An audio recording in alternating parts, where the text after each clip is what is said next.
Boa noite a todos. Hoje, 31 de maio de 2026, estamos iniciando mais um estudo do NEP Alcione.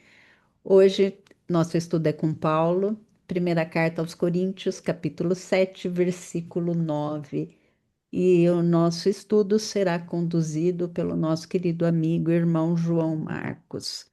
Eu vou fazer a leitura de harmonização do texto que está no livro Pão Nosso, do Chico e Emmanuel, capítulo 52, Perigos Sutis.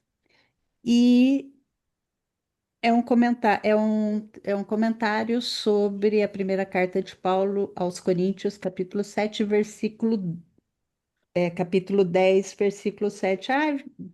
Mágida, eu inverti os números, não é do capítulo 7, mas então vai essa mesma, do capítulo 10. Desculpe o comentário.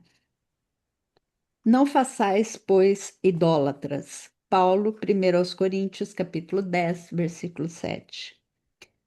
A recomendação de Paulo aos Coríntios deve ser lembrada e aplicada em qualquer tempo, nos serviços de ascensão religiosa do mundo.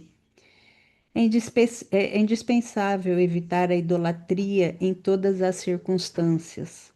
Suas manifestações sempre representaram sérios perigos para a vida espiritual.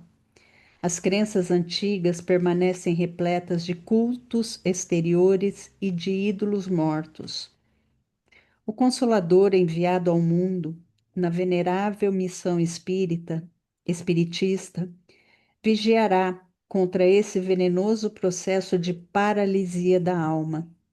Aqui e acolá surgem pruridos de adoração que se faz imprescindível combater. Não mais imagens dos círculos humanos, nem instrumentos físicos supostamente santificados para cerimônias convencionais, mas entidades amigas e médiuns terrenos que a inconsciência alheia vai entronizando, inadvertidamente, no altar frágil de honrarias fantasiosas. É necessário reconhecer que aí temos um perigo sutil, através do qual inúmeros trabalhadores têm resvalado para o despenhadeiro da inutilidade. As homenagens inoportunas costumam perverter os médiuns dedicados e inexperientes, além de criarem certa atmosfera de incompreensão que impede a exteriorização espontânea dos verdadeiros amigos do bem, no plano espiritual. Ninguém se esqueça da condição de aperfeiçoamento relativo dos mensageiros desencarnados que se comunicam e do quadro de necessidades imediatas da vida dos medianeiros humanos. Combatamos os ídolos falsos que ameaçam o espiritismo cristão. Utilize cada discípulo os amplos recursos da lei de cooperação. Atire-se ao esforço próprio com sincero devotamento à tarefa e lembremos-nos todos de que, no apostolado do Mestre Divino, o amor e a fidelidade a Deus constituíram o tema central. Eu vou chamar minha querida Mágida para fazer a nossa prece. Graças a Deus, graças a Deus, graças a Deus. Pai de infinito amor e misericórdia, nos reunimos para falar de Jesus e de seu amor por todos nós. Aqui, nosso querido amigo irmão João nos falará sobre Paulo, para que assim, envolvidos por essa atmosfera amorosa, possamos caminhar um pouquinho mais na nossa elevação. Gostaríamos de rogar, neste momento, a todos da espiritualidade maior que tanto contribuem conosco, nos auxiliando e socorrendo nos momentos de maior desafio, nossa jornada. Rogando então a cada um dos nossos anjos guardiães, nossos espíritos protetores, mentores e benfeitores. Rogando especialmente, em particular essa noite, pelo nosso irmão João Pereira de Almeida, que retornou à pátria espiritual, que seja acolhido com todo o amor e cuidado. Rogamos também por nossa amiga querida Sueli Oliveira, que se encontra hospitalizada, Rogamos também por nossa querida irmã Leila Bolsaide, que se encontra na UTI do hospital, que a cada um destes possam sentir a presença de todos os irmãos das equipes médicas, enfermeiros, socorristas do espaço, auxiliando-os, acalentando-os, tentando serenar os seus corações e pensamentos. Agradecemos a oportunidade de aqui estarmos mais uma vez reunidos pelo amor, para o amor e com amor. Que assim seja. Graças a Deus. Graças a Deus que assim seja. Não podemos, gente? Estamos todos aí? Vamos começar? Ótimo. Os recados, né, João? Ah, verdade. Deixa eu achar onde estão esses recados. Rapidinho. Só um minuto. Eu tô com eles aqui. Tá? Peraí, Tô. calma aí que eu vou achar eles aqui. Estava na nossa conversa de hoje de tarde. Enviando para mim, é só para mim ou é para todos? Para todos. Sempre para todos.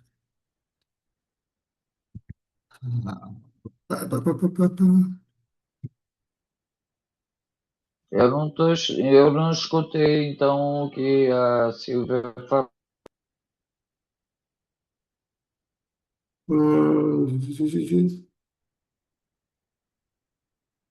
Quem sabe a Silvia já fala? Já tá ali à mão?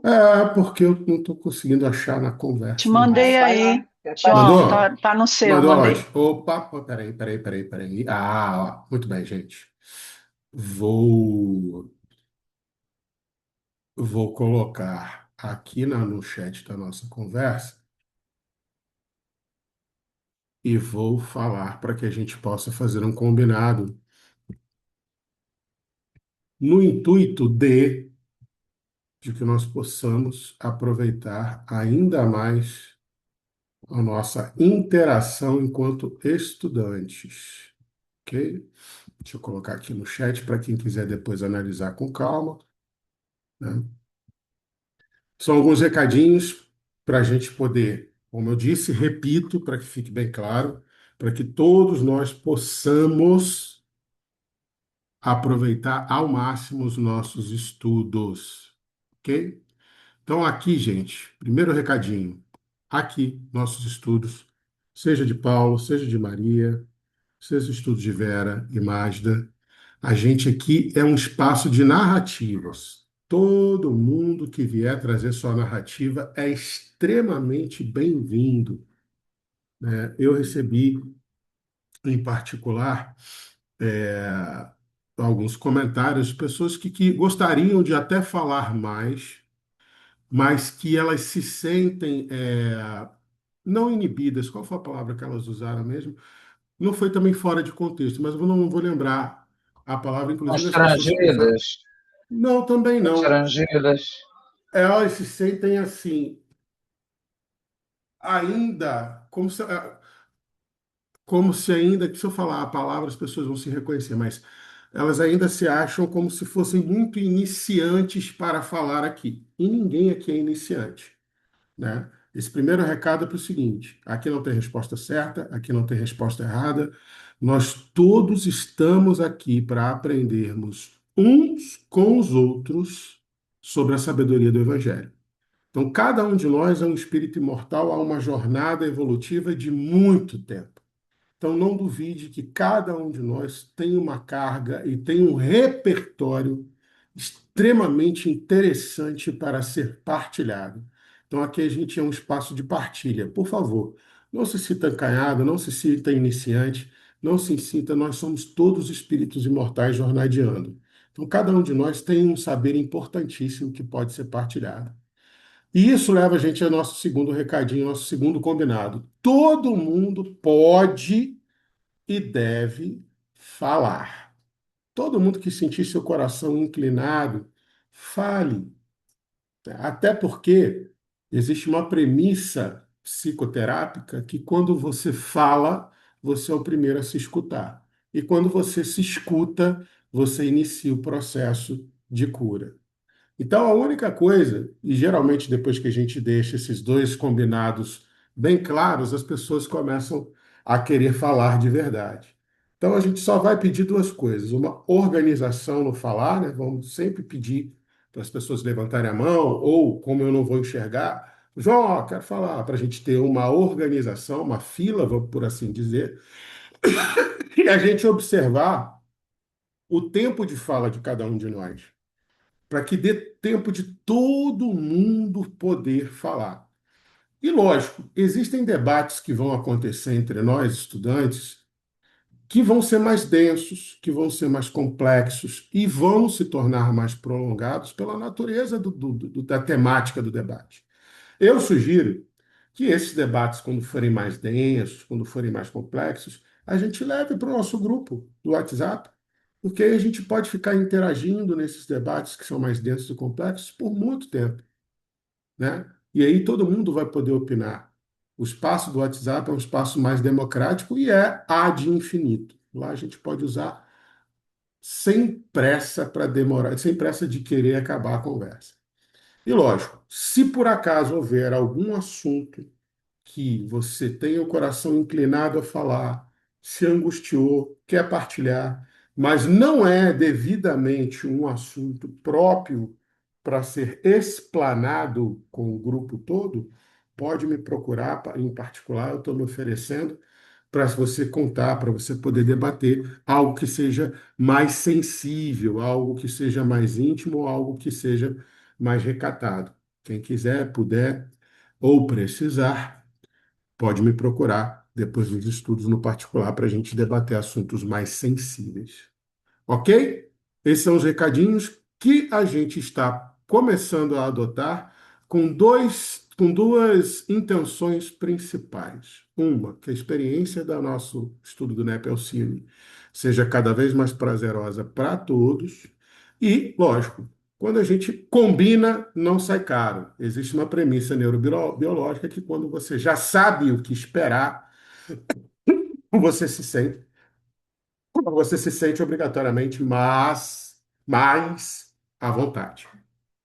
Dito isso, esqueci de algum recado, Magda? Era esses mesmo, né? Hein, meninas? Porque hoje a minha memória não está lá essas coisas. Sim, querido. Era só isso mesmo, Pronto. né? Então Ótimo. vamos Uhum. passar para o nosso estudo propriamente dito. Então, queridos amigos, queridas amigas, vamos aqui compartilhar. Deixa eu minimizar vocês aqui. Deixa eu voltar para o nosso primeiro slide, que eu estava como é que se diz? Revisando-os.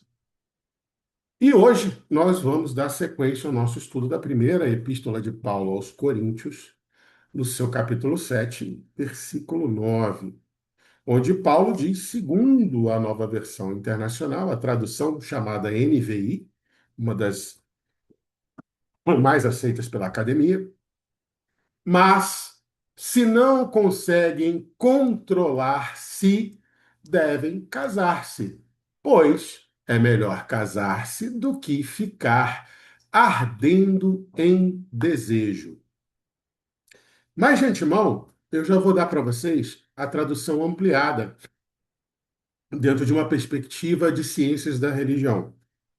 Esse versículo de Paulo, que não tem nenhum erro em ser traduzido como a nova versão internacional traduziu, mas se não conseguem controlar-se, devem casar-se, pois é melhor casar-se do que ficar ardendo em desejo, pode ser também traduzido da seguinte forma e, inclusive, dessa forma que eu vou falar agora, o entendimento diassincrônico, ou seja, o entendimento dentro da perspectiva histórica da igreja de Corinto, no século I, onde Paulo estava intervindo, fica mais dentro de uma realidade, fica mais próximo da verdade.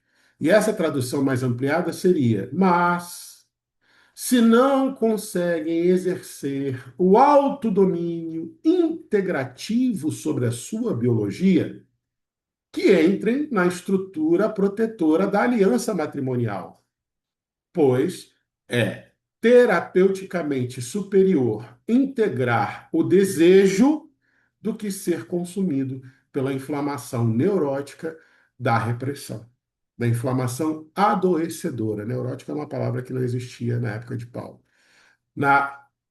Para entregar o desejo, é melhor integrar o desejo do que ser consumido pela inflamação adoecedora da repressão. E hoje, dito isso, a gente vai tentar fazer esse mergulho dentro dos aspectos principais daquela arqueologia dos escritos e dos costumes e da cultura da Corinto na época de Paulo, para colocar essa lente psicológica, da psicologia da religião, dentro desse aforismo, desse dito, desse versículo escrito por Paulo e que vem sendo ainda hoje, principalmente pelas nossas irmãs de outras denominações cristãs, as religiões, nossas irmãs de outras denominações cristãs, ainda vem sendo lido como algo punitivo, como algo ameaçador, como algo restritivo e desrespeitando tanto a biologia quanto a psique humana. Nosso propósito hoje aqui, como é o nosso propósito já há algum tempo, é desconstruir o que hoje a ciência médica chama de coping religioso negativo, herdado das ciências psicológicas. David Parkman, um dos grandes pesquisadores e hoje a maior autoridade em coping religioso, né, promoveu isso e presenteou esse conceito brilhante e maravilhoso à psicologia e a medicina vem adotando também, que é o quê?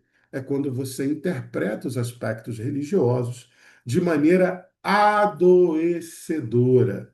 Então, já há algum tempo a gente vem com essa proposta nos nossos estudos. Vamos desfazer esse coping religioso negativo para que a gente possa, sim, absorver o ensinamento religioso para enaltecer e aprimorar nossos espíritos.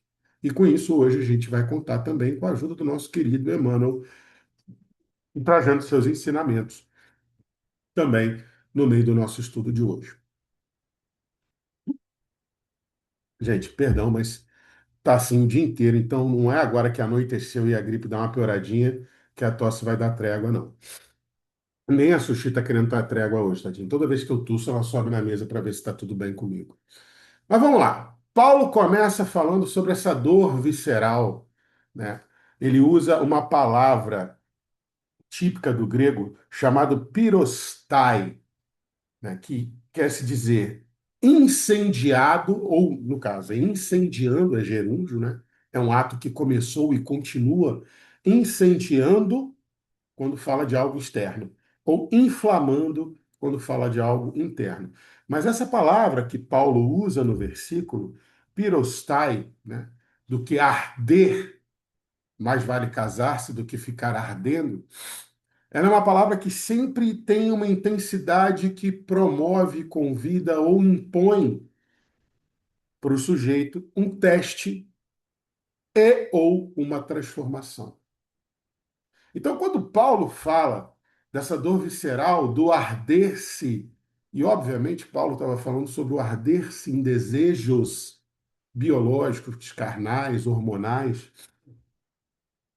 ele está falando exatamente do objeto de repulsa e talvez uma das maiores, se não a maior, e eu acredito ser a maior, treta que permeava a igreja de Corinto naquela época. Desde o início, desde o primeiro versículo, quando a gente começou com aquela polêmica do bom seria que o homem não tocasse em mulher, primeiro versículo do capítulo 7, que a gente tem falado que a igreja de Corinto estava sobre uma divisão brutal, mas uma divisão que refletia a cultura da época. Existiam dois grupos básicos dentro da igreja de Corinto.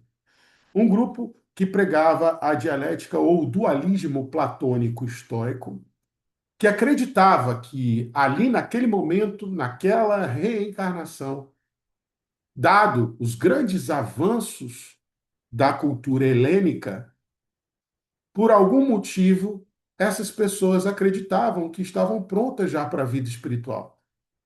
Então, já mesmo reencarnados, prontos para uma vida de glória espiritual, eles tinham que negar o corpo. O corpo era ruim. Platão fala isso nos seus diálogos. O corpo é ruim, o corpo aprisiona o espírito. O corpo traz sensações más. O corpo é fonte de perversão, de tentação, de provação e principalmente de corrupção. E esse grupo que pregava essa dialética platônico-estoico, dizendo que o corpo era ruim, eles tinham essa conduta hiperascética, esse hiperascetismo, essa hipernegação de tudo que é carnal por conta dessa escatologia superrealizada. Eles achavam que já estavam prontos para a glória espiritual eterna. E era exatamente hoje, a gente sabe, e a maioria dos estudiosos, para desgosto de algumas correntes ainda eclesiásticas, algumas correntes das igrejas, hoje os estudiosos sabem, através do estudo arqueológico da Escritura, que era exatamente isso que Paulo estava combatendo. E é uma coisa óbvia, porque Paulo, apesar da sua essência trina civil, ou seja, apesar de Paulo ser um cidadão triplo, judeu de nascença e de educação, grego de instrução e romano de direito, direito adquirido, ele era essencialmente um fariseu, um Sanedrim, discípulo de Gamaliel. Então ele jamais poderia aceitar que quem cresceu ouvindo as questões de Êxodo 21:10, que fala sobre o Berit, as obrigações matrimoniais, que cresceu aprendendo sobre o Ketuvá, as leis israelitas para se contrair casamento. Quem cresceu aprendendo sobre Gênesis 1:28, vão, povoem a terra. Eu dou a vocês, disse Deus, o direito de procriarem, de serem felizes nisso. Quem cresceu ouvindo isso jamais poderia aceitar, para desgosto de algumas linhas filosóficas e teológicas ainda vigentes, jamais poderia aceitar o ascetismo. Jamais poderia aceitar que o corpo e a necessidade carnal fosse algo errado. Porque foi dado por Deus. O israelita, muito mais que nós todos ocidentais, ele consegue entender que tudo provém de Deus. Ele não tem dúvidas sobre isso. Então, antes dele criticar, antes dele resistir, ele para e pensa, mas isso provém de Deus. Então, a primeira coisa que a gente precisa desfazer, Paulo estava defendendo, não o hedonismo desenfreado, como propunha o templo de Afrodite, também típico de Corinto. Mas ele estava trazendo uma prescrição quase que medicinal para a alma, que era o casamento. Gamesai, do grego. A gente vai falar dele daqui a pouquinho. Mas hoje, os estudiosos concordam. Paulo era contra essa filosofia ascética que critica o corpo, que tenta dar punição e cerceamento ao desejo. Então, ele era terminantemente contra o ser humano viver nesse purostai,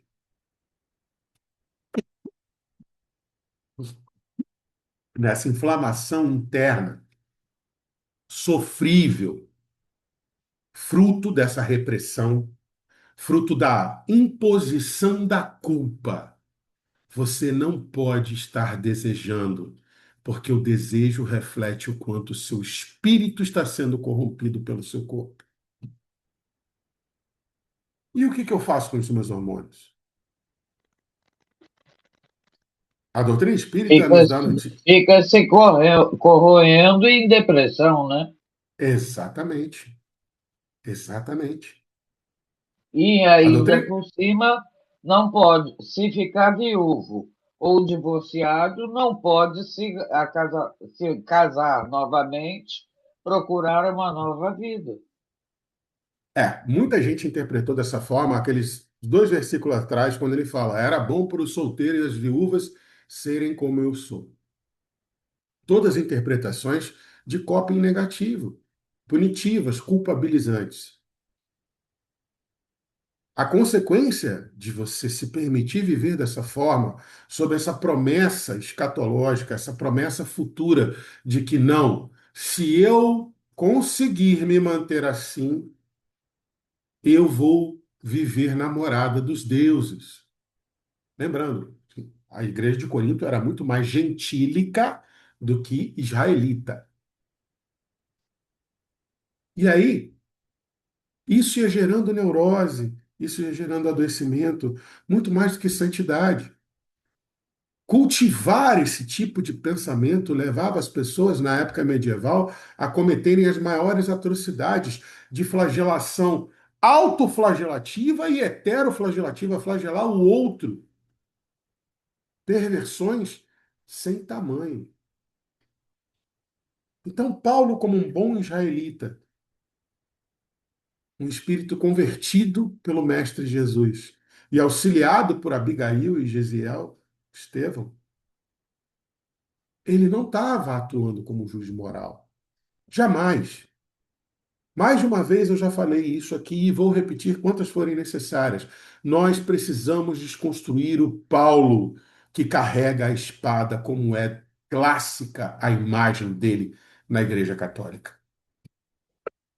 A espada, sim, representa o passado dele de perseguidor. Mas muitas pessoas ainda interpretam aquela espada como um juiz implacável, que ele nunca foi depois do encontro com o Mestre em Damasco. Paulo, em suas epístolas, não julga, ele não condena, ele prescreve. Dentro do alto da sabedoria dele, de um bom Sanedrim, de um bom estudioso da lei mosaica e das anotações de Mateus, ele prescreve aquilo que a sabedoria dele já permite ele falar. Eu acho isso melhor.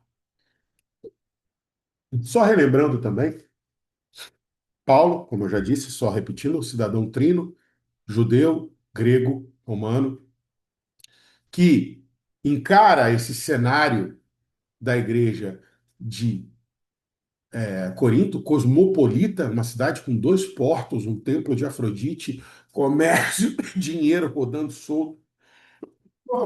Paulo, lá de Éfeso, na sua terceira viagem missionária, escreve a essa comunidade, já dizendo que, olha, estou respondendo aquilo que vocês falaram. Era bom não tocar em mulher. E aí ele começa a desconstruir isso. Mesmo, e repito, que muitas linhas teológicas durante o tempo, e algumas ainda, algumas poucas, graças a Deus, ainda resistem, tenham tentado mostrar um Paulo que era favorável a esse martírio carnal. Hoje, a tecnologia, os estudos, os avanços arqueológicos, os avanços das ciências das religiões nos mostram que é um Paulo que vem responder às aflições.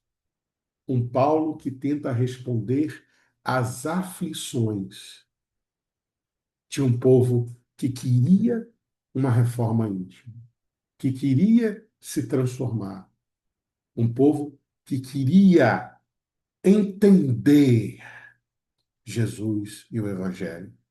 Então é esse Paulo, é sobre esse Paulo que a gente vai falar. É esse Paulo objeto dos nossos estudos, que começa quebrando essa parede de falso moralismo, como eu falei, estou só repetindo, dessas ideologias duais, platônicas e estoicas que eram extremamente comuns na época e principalmente na Corinto, que se achava superior, quando Emmanuel fala que ela era tida como a joia da Acaia em Paulo Estevão, ele não está exagerando, era assim que todos se sentiam. Corinto é uma cidade sagrada. Corinto era bem amada dos deuses. Tudo de bom acontece em Corinto. Mas é exatamente a ideia desses ascetas, dessas pessoas que queriam martirizar e mortificar a carne, que foi usado pela igreja durante séculos a fio, como objeto de domínio, como objeto de opressão e repressão, como objeto de catequese, objeto de catequese e de manobra de massa, E que né? explicava os eremitas também, né, Paulo? Ô, João? Sim, sim. Aqueles que se trancavam, se isolavam de todo mundo. Ah. A cultura asceta, Solange, ela sempre existiu, né? Ela é multimilenar, mas de tempos em tempos, pensadores e grandes pensadores vêm propondo isso de alguma forma, né? Mortifica a carne de alguma forma. No caso de Paulo, ali no século I, naquela região da Greco-Macedônia, era Platão e os estoicos, né? E aí, só relembrando também, nós estamos esclarecendo. Paulo diz: Olha, eu vim responder vocês, eu não vim julgar ninguém, não estou fazendo juízo de valor, estou respondendo a vocês. E do versículo 1 até o versículo 8, Paulo faz uma preparação psicológica e ideológica para dar esse golpe final no versículo 9. Então, já que, já que vocês não conseguem ter, desculpa, a enkrateutai, o autodomínio, o domínio que vem de dentro.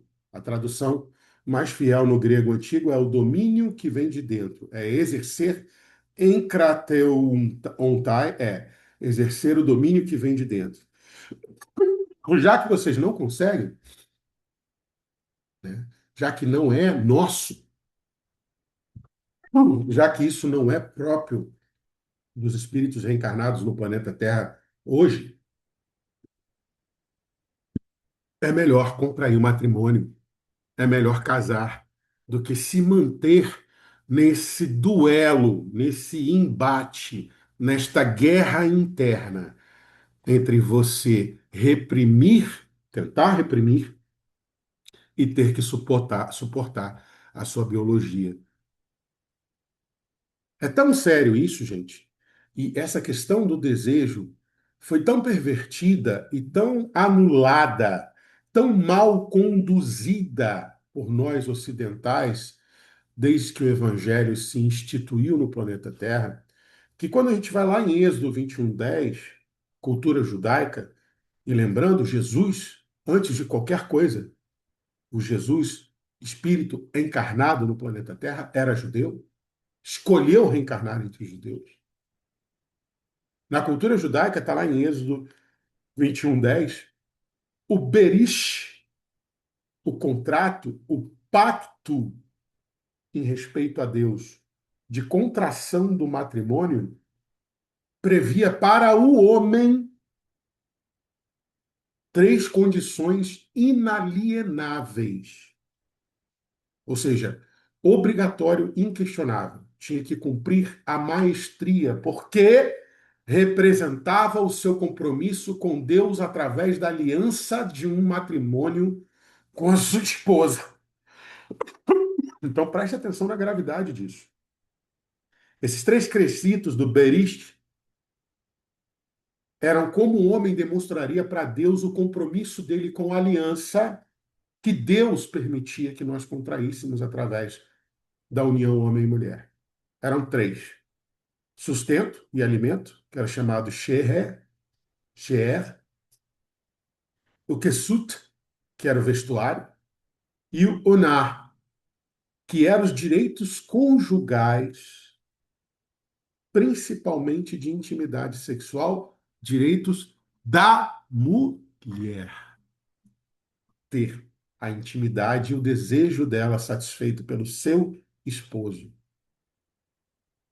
Estamos falando da sociedade hebraica, sociedade que depois se tornou israelita e depois judia. Estamos falando de Êxodo 21:10, Estatuto Mosaico. Olha como que nós destruímos a beleza sagrada da natureza do Espírito reencarnado. E como que o judeu sempre soube que Deus nos premiou, está lá em Gênesis 1:28. Deus nos premiou, Deus nos concedeu, dentro da sua infinita misericórdia e divino entendimento de tudo. Ele permitiu que a gente tivesse essa biologia do desejo carnal, da vontade de acasalamento, de cópula, para toda a criação.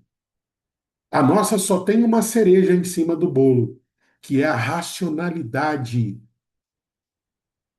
e o impacto do atravessamento afetivo dessa racionalidade. Mas olha como que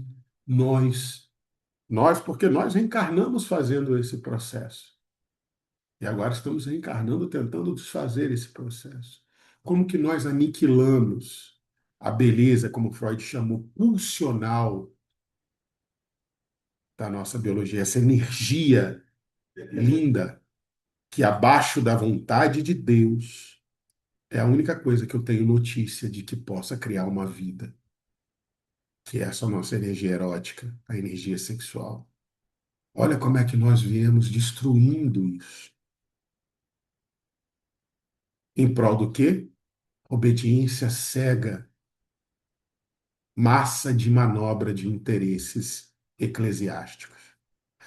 Mas graças a Deus, hoje, as ciências das religiões vêm trazendo novas luzes e novos entendimentos para essas questões. Por exemplo, hoje, as ciências da religião adotam a polifonia do Mikhail Bakhtin, da comunicação, das letras. E hoje a gente já consegue analisar o texto sagrado sobre todas as suas vozes, sobre todas as suas plenivalências, como Bakhtin fala. E o que é isso? São as vozes ocultas que a tradição exegética, a tradição de nos explicar o que o texto queria dizer, que assim como na época de Jesus era a responsabilidade dos escribas, na nossa época se tornou responsabilidade dos sacerdotes, e por isso só chegava uma voz única do texto até nós. Hoje, pela teoria polifônica do Mikhail Bakhtin, você consegue escutar a voz do corpo daquele que deseja. Quando Paulo diz, já que você não consegue ter domínio de dentro para fora, vamos nos proteger desse ardente fogo pelo casamento, para que ele não se torne adoecedor. A voz do fogo que diz, eu não posso ir embora porque eu faço parte de você. Mas eu preciso que você me acolha, me entenda, me aceite e me permita existir segundo os desígnios do nosso Pai. A voz de Deus que diz, filho, eu te criei assim. Não há nada de errado com você. Eu preciso que você entenda que isso faz parte da minha criação e comece a tratá-la do jeito que ela precisa ser tratada. Então, hoje, a gente consegue, através dessa polifonia das vozes múltiplas do texto, que antes eram impedidas de serem ouvidas pela monologia, pela monofonia de uma estrutura religiosa dominante de interesses questionáveis, hoje chega até a gente através da ciência. E a gente começa a ver o texto tem uma beleza que nos foi ocultada e precisa ser resgatada. Para que, enfim, a sabedoria de Paulo te atravesse, te contagie, te esclareça e possa definitivamente ser um alicerce para onde você pode se sustentar na sua seara de transformação e reforma íntima.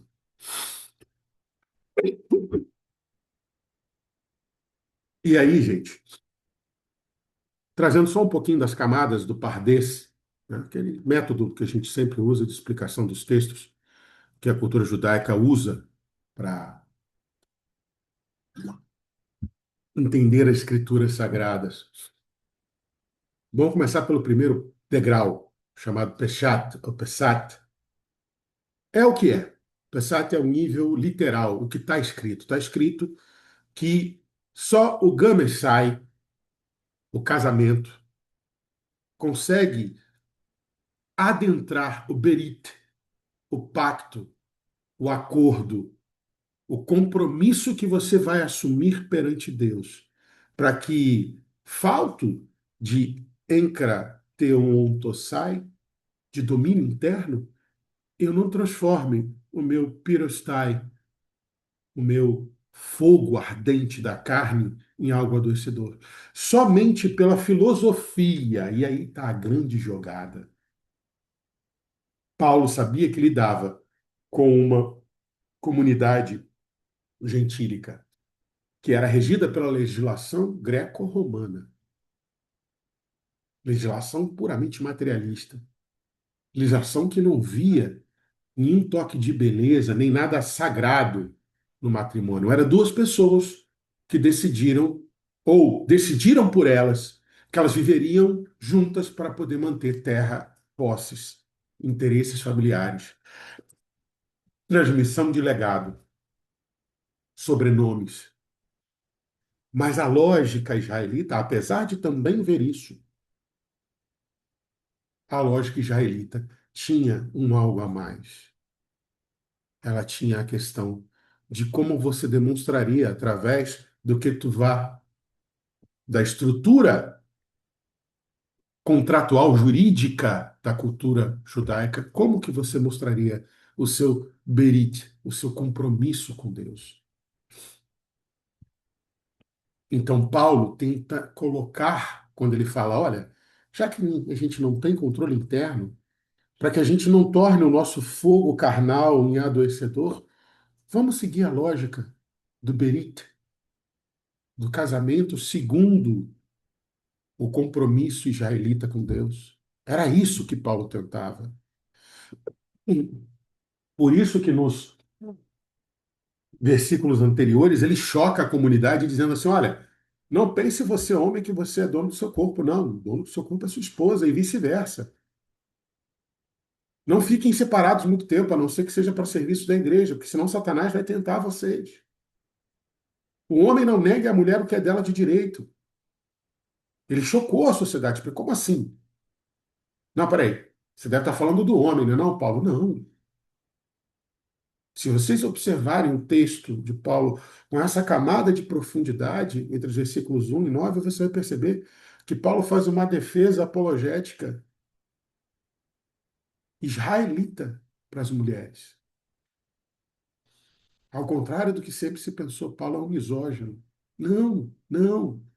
Muito pelo contrário.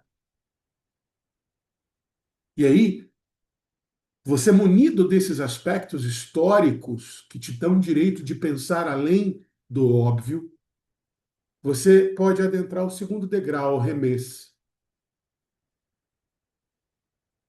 Esse fogo representa a divindade. Deus apareceu para Moisés, Êxodo 3. Moisés, tira a tua sandália, pois você está em local santo, em local sagrado. Era uma sarça ardente, não era? No Êxodo, no deserto, saído do Egito, à noite o que guiava aquela nação carregando o tabernáculo era uma coluna de fogo. E aquele fogo era Deus. Quando Moisés sobe ao Sinai para receber o decálogo, um fogo desce do céu para trazer as tábuas. Elias, no Monte Carmelo, invoca Deus para mostrar sua superioridade aos adoradores de Baal, e uma coluna de fogo desce do céu. Deus é esse fogo. Deus é essa pirostai, essa ardência que a gente sente pelo desejo, também é Deus ardendo dentro da gente. Pentecostes, o que desceu sobre os discípulos e os apóstolos foi uma língua de fogo. E o próprio Paulo, quando escreve sua última carta aos Hebreus, ele diz, lá em 12, 29, Deus é fogo consumidor. Esse fogo que Paulo diz que é preferível casar-se, contrair o berit, ao invés de adoecer, ele é uma manifestação divina com a qual nós ainda não sabemos lidar. Chico Xavier, no Evangelho, segundo Chico Xavier, conta para gente, eu não vou lembrar agora de cabeça o capítulo, mas posso passar depois, para quem tiver interesse, ele fala que em matéria de sexualidade, né, nós devemos aplicar todos os nossos esforços futuros, porque hoje ele desconhece quem teria envergadura moral para ser professor de tal matéria. Palavras do Chico, está lá no Evangelho de Chico Xavier. E isso leva a gente até o terceiro degrau da Arasca, que é o degrau onde a gente tem que começar a questionar. É o degrau homilético, é quando a gente pega tudo que a gente pensou no Pessat e no Remesse e começa a falar assim: Deus estava na sarça ardente, Deus estava na coluna de fogo no deserto. Deus, como fogo, trouxe as tábuas da lei. Deus, como coluna de fogo, justificou o pedido de Elias no Monte Carmelo. Deus, como línguas de fogo, falou através dos discípulos no Pentecostes. Deus é fogo consumidor. Mas o que não é de Deus? De tudo que existe na criação, pare e pense agora. O que pode não ser de Deus? Então, o meu desejo seria de quem? Até a minha ignorância das coisas é um estado permitido por Deus, porque Ele me criou simples e ignorante.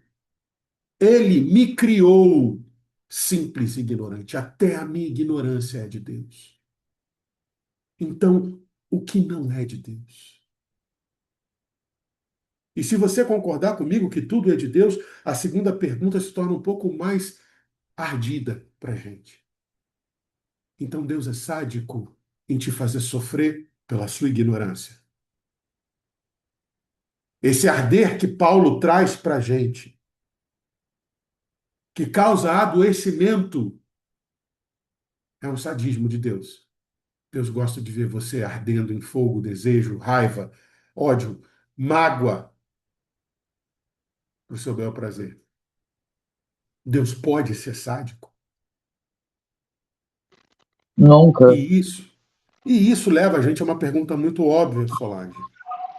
Então, se Deus não é sádico, e se tudo é de Deus, o que Deus está querendo comigo, me mantendo e me promovendo e me permitindo passar por isso? E essa pergunta vale para tudo, do fogo consumidor do desejo da carne até o seu dilema moral mais íntimo e inconfessável. Qual é o propósito de Deus na minha dor? Essa é a pergunta que a gente deveria se fazer sempre. Porque se Deus não é sádico, se tudo advém e provém de Deus, e se tudo é por Deus, O que eu não estou conseguindo enxergar nessa dor que eu estou sentindo? E aí a gente passa para o sud, para o lado, para o último degrau, o degrau místico. É a hora que você olha para Deus e fala assim: Pai, eu entendi, tudo é seu, tudo é pelo Senhor, através do Senhor, com o Senhor. Eu entendo, o Senhor não é sádico, o Senhor não quer meu mal, o Senhor não quer meu sofrimento. Onde o meu olho mau não está me deixando enxergar o seu amor nesta dor que eu estou sentindo.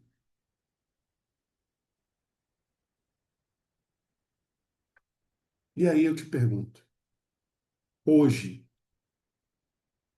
dentro do nível de compaixão e de bondade que você já carrega no seu coração, você olharia um irmão em sofrimento emocional, psíquico, e se comprazeria no sofrimento? Te faria bem? Porque se por acaso, por algum motivo, você, lá no fundo do seu coração, confessou que sim, teriam alguns irmãos que eu iria gostar de ver esse sofrimento. Pare e pense que seu Deus é reflexo disso também. Talvez seja por isso que você, às vezes, se sente observado com juízo, oprimido, julgado, culpabilizado por Deus. Hoje a ciência nos mostra, através do coping religioso, que nós somos exatamente o Deus que nós carregamos dentro de nós. O Deus que nós exercemos, ele sempre esteve aqui. E ele é conjunto dos nossos construtos de personalidade, de conhecimento, de instrução, de cultura. Se você ainda enxerga qualquer aspecto religioso punitivo, culpabilizante, adoecedor da sua psique, pare e reveja o Deus que habita em você. Reconstrua esse Deus. Reconstrua. Porque a ciência também tem provado, através da teoria do coping também, que quando você tem a coragem e a determinação de não querer mais um Deus punitivo dentro de você e reconstrói esse Deus dentro de você, você realmente se torna um novo filho de um novo Deus.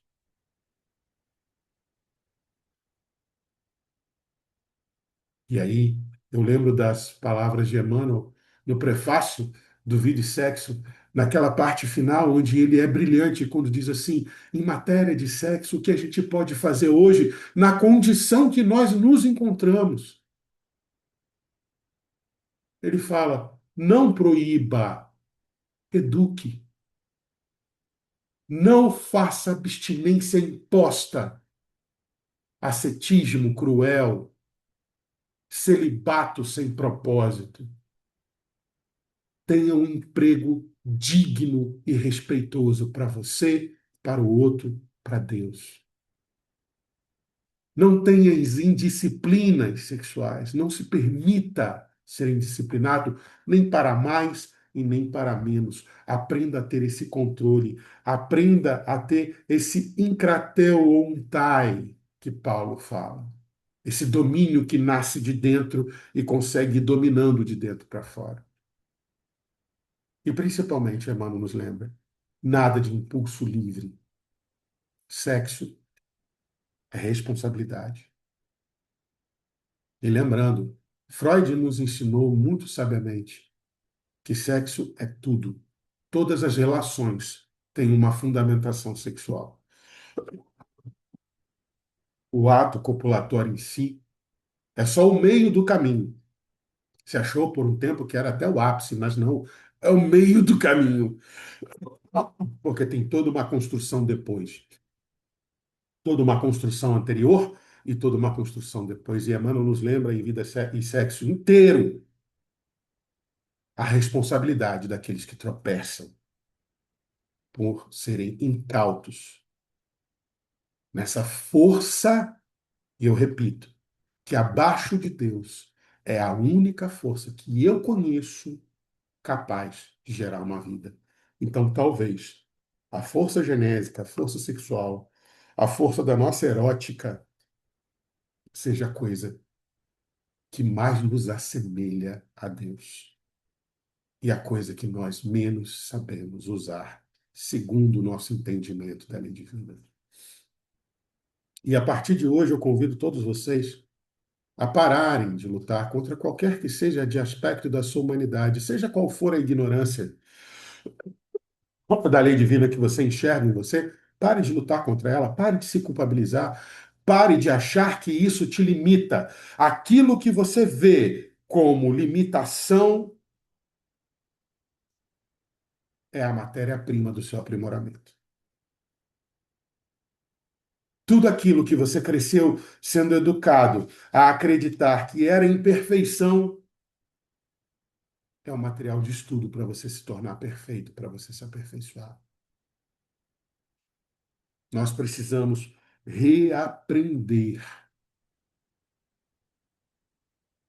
o significado real, transcendente, divino do amor. É necessário se criar uma nova escola.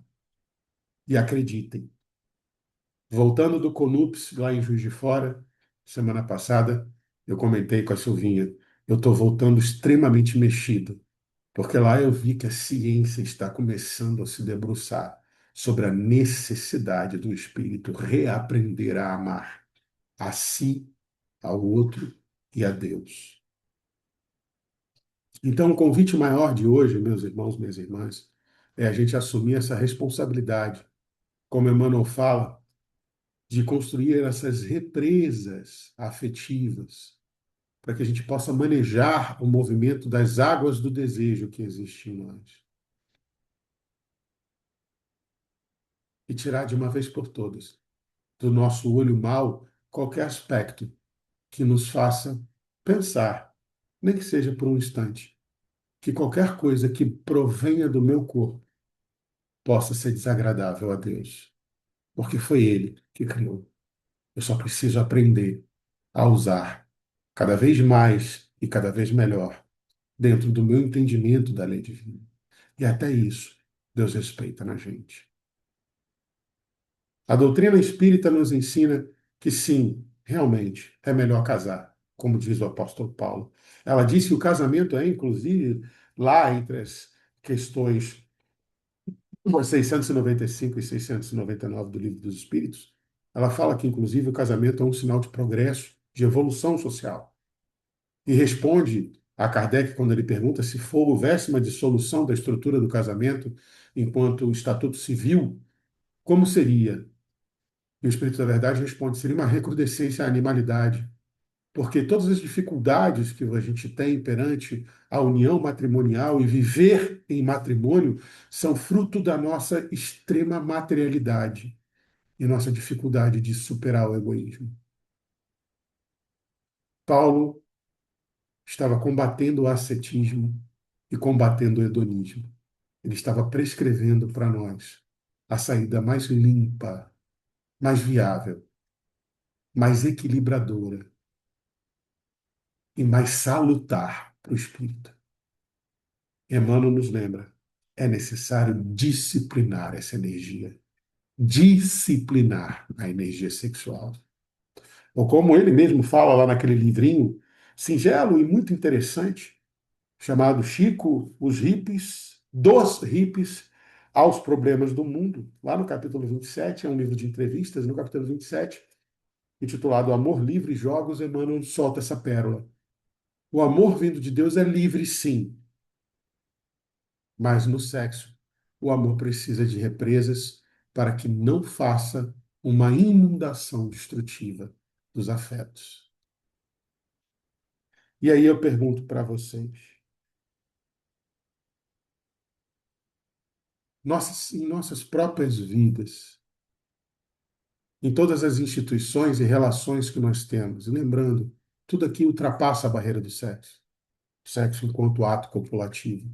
A gente tenta trazer sempre para a estrutura da sexualização de todas as relações humanas. Nós temos educado a água viva dos nossos desejos, ou a gente está só colocando barreiras?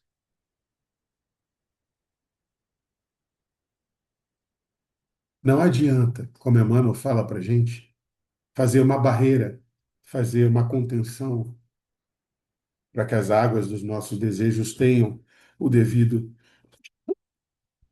encaminhamento. Mas se você não educar a água viva desse fogo que existe na gente, você sempre vai ficar à mercê de algum tipo de repressão e nunca vai vivenciar a beleza dessa energia divina plenamente no espírito que você é. E aí, meus irmãos, minhas irmãs, eu devolvo para que a gente possa fazer, então, a nossa partilha da noite. Agora é com vocês.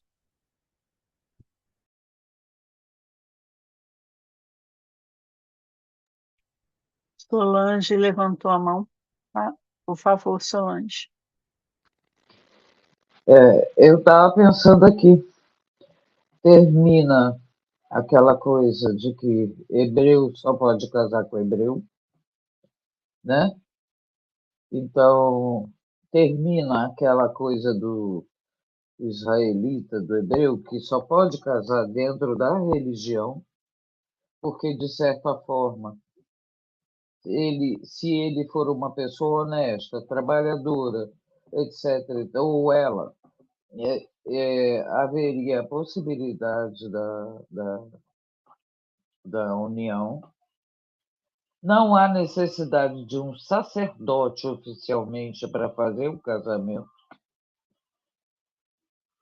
Você tem que fazer a sua declaração para sua esposa e sua esposa para você do que você espera e está determinado a seguir no casamento.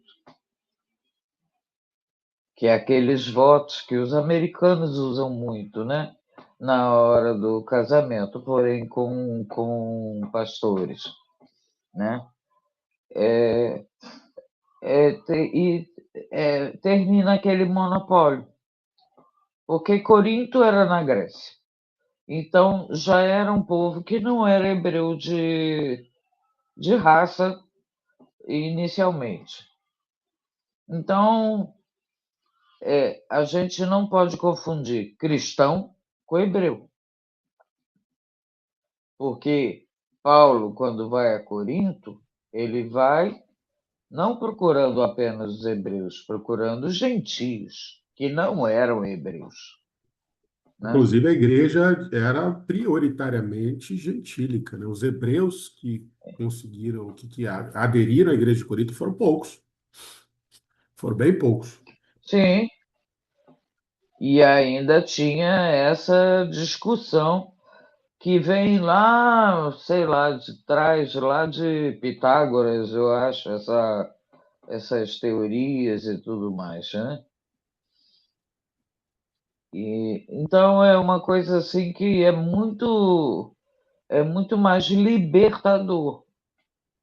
Sim. Quem quiser, quando encontrar o seu companheiro ou companheira, porque ele não fala apenas na sexualidade como marido e mulher. E tem uma outra coisa, marido e mulher também. É o crescimento, é a multiplicação, crescer e multiplicar. Acaba, né? Sim. Você não vai ter filhos, que é o que nós estamos vendo hoje. Inúmeros casais que não têm filhos, entendeu? A gente fica com uma série de liberdades emocionais, espirituais, para, de acordo com as funções que você exerce, você vê a melhor opção para si próprio.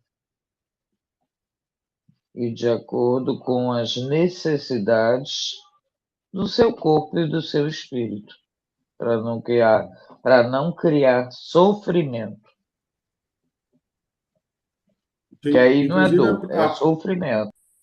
a proposta hoje, né, que a gente tem nesses estudos e estudiosos e sistemas de estudo mais contemporâneo das escrituras, né, é exatamente essa. É você falar assim, olha, entenda como funcionava na época para você tirar as conclusões de como que você poderia adaptar para hoje sem perda ética.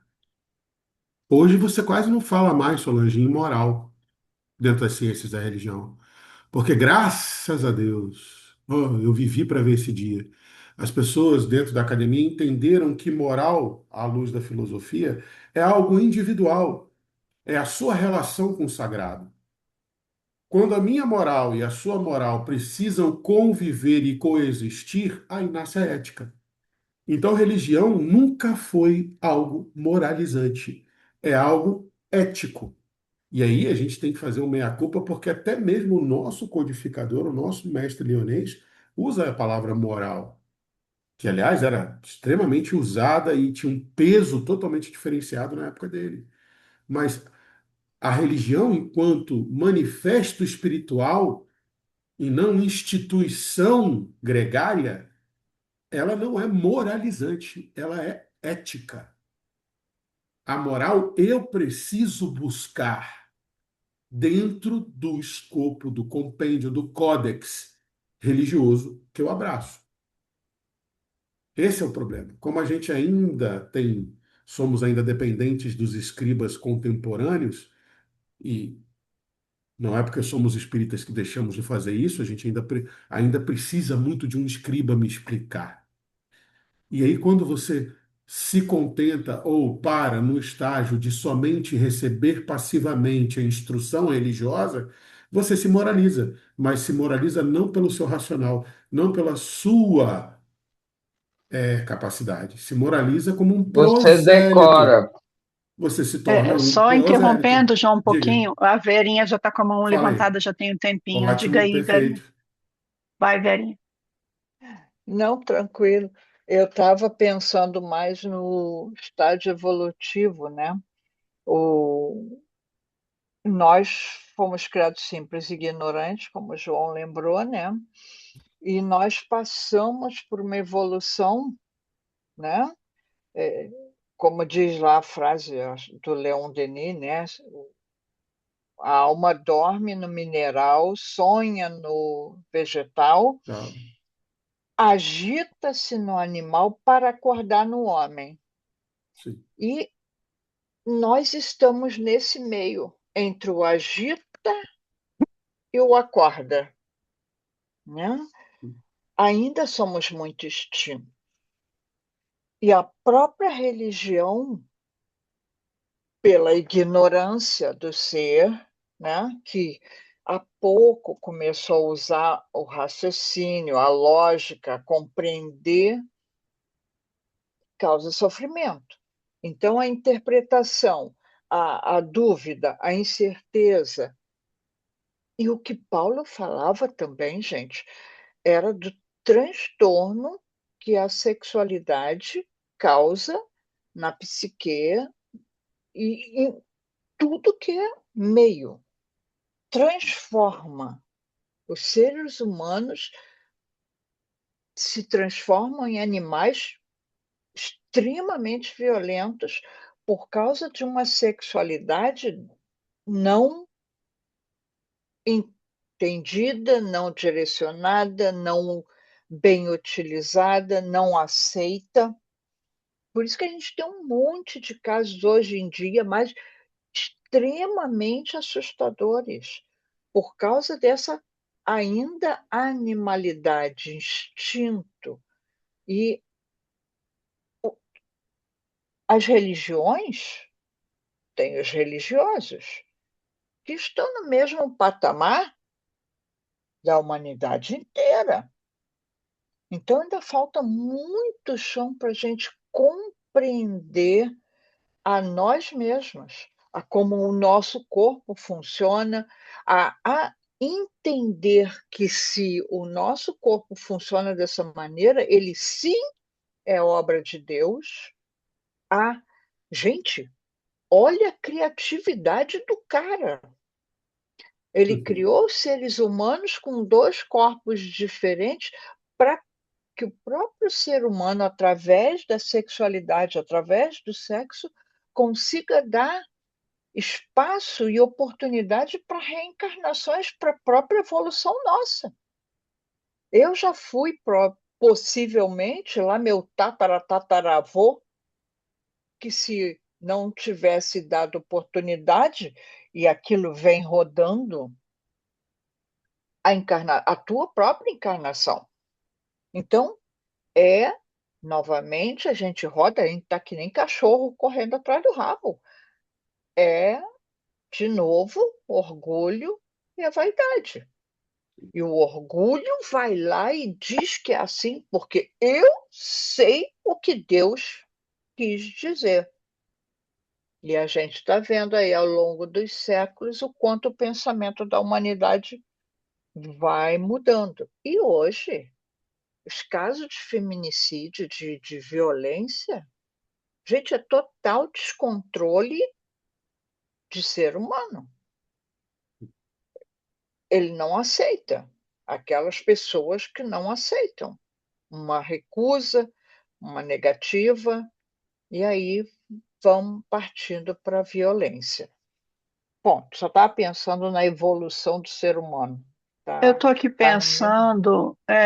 pensando, também numa outra, a gente só tem mais 2 minutinhos, que é o seguinte, eu acho que acho, né, mas assim, o meu olhar é a respeito de todo esse processo que ele vem falando nesses capítulos e versículos aí, é que a grande questão é a perturbação que fica só sensorialmente. Então, a preocupação dele é isso. E o esfriamento do sentir. Porque quando a gente junta essas duas coisas, o que que acontece? A gente objetifica as coisas. O ser deixa de ser um ser. Aí passa a ser só um objeto de prazer, né? E a gente não pode esquecer que Paulo, ele tem uma raiz dentro do judaísmo, mesmo com Gamaliel e Léo, de uma rigidez do que deveriam ser as regras. E ele teve que lidar com o oposto disso com a cultura helênica. Ele teve que lidar, então, como ele poderia falar à medida que aqueles pudessem ouvir, respondendo a questionamento. Então, está tudo sendo assim. Então, quando o ser humano, não importa a época que se viu, não importa. Ali era mais pulsante. E vamos pensar, Paulo foi de todos o que ficou imerso nas comunidades. Ele foi o que mais expandiu a mensagem de Jesus, de todos os apóstolos. Então ele vivia aquilo de forma muito próxima. A gente tem que lembrar disso. Eram cartas, eram epístolas. Então ele vivia aquilo. Então, quando ele fala diretamente, tocando aqueles corações, tocando aqueles padrões de comportamento que ele poderia alcançar. Então, acho que tudo, como até hoje quando a gente perverte, Verinha falou da perversão quando a gente perverte o sentir, e a questão do nosso olhar que é a grande questão aí. Alguém mais, gente, quer comentar?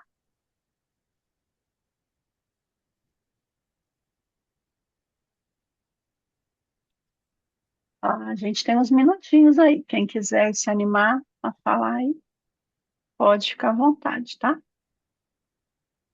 Porque tá tudo certo, João? Tá? Silvinha, Denise, Silvinha. É, é uma perfeita. Paulo vem trazer uma perfeita compreensão do que é a alma humana, né? Ele reconhece que nós fomos criados como seres integrais, que a gente é portador de sentimentos, de afetos, de necessidades, impulsos, e que eles precisam ser educados, né? E não reprimidos. Então, isso nos conduz à luz do amor e da responsabilidade, e que não há um único caminho ideal para todos, né? São vários caminhos. Então, foi muito bom mesmo. E o celibato, né, para a gente saber, né, e o casamento, o celibato, ele pode ser um caminho para muitos, mas não é para todos, né? Então, o casamento, ele não é uma questão de uma concessão interior, né? Ela é um campo legítimo para o nosso crescimento. Então, é gratidão, que é com o amor a gente aprende a servir, a renunciar, principalmente a amadurecer, né? Muito bom o estudo. Graças a Deus por isso. Podemos, então, ir para a prece final? Solange, por favor. Estou aqui. Jesus, nosso mestre. Paulo, nosso mestre mais próximo nesse momento. Paulo de Tarso. Paulo, o 13º apóstolo. O apóstolo que fez com que chegue a nós tantos conhecimentos e interpretações extremamente ponderadas para que sejamos felizes dentro das nossas limitações. Espiritualidade que vem para proteger esse estudo, nossa espiritualidade que auxilia nas nossas intuições individuais, que inspirou o João Marcos, que protege a todos nós. Gratidão. E assim sendo, pedimos a permissão para o encerramento do estudo dessa noite, desejando um ótimo Pentecostes para todos. Minha Na filha. próxima semana. Amém. Amém. Graças a Deus. Que assim seja. Boa semana a todos. Melhoras, Fiquem João. com Deus, João. Obrigado, gente. Até quarta, Interessante. Denise. Interessante.